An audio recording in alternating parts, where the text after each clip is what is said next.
السلام عليكم ورحمة الله. إخوان أخوات، نتمنى من الله كلشي يكون بخير وعلى خير.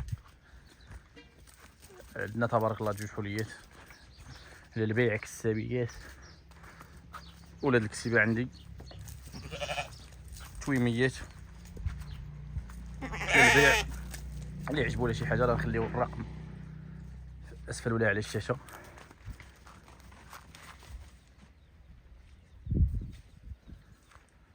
تبارك الله ما شاء الله، بسم الله الذي لا يضر مع اسمه شيء في الارض ولا في السماء، هو السميع العليم. الزياده ديال شهر 3، الاول ديال شهر 3 تقريبا، الا ما خانتنيش الذاكره. اللهم بارك وزيد في ذلك. سلعه نقيه مليحه، والله يسخر الجميع. شي حاجه يا سلام. بيديغري هاد الحوليات، نتمناهم الله التيسير. معروضات للبيع،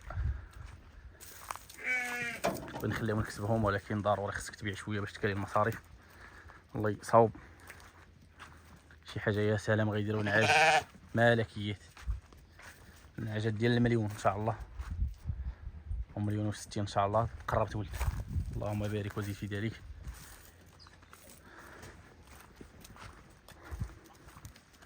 تبارك الرحمن، اللهم بارك. الانسان كاسب يكسب شي حاجه مليحه، كتبيع بوجهك احمر. وتالي بعتي لي تبيع لي سلعه نقيه، تيقول الله يعمر هذا النتيجه 100%. تبارك الله، اللهم بارك. كما قلت سابقا كنت نكسبهم الصراحه، خليتهم على اساس كتيبه، ولكن الله يجعل البركه. ضروري خصك تبيع شويه، ضروري خصك تبيع شويه من الغله.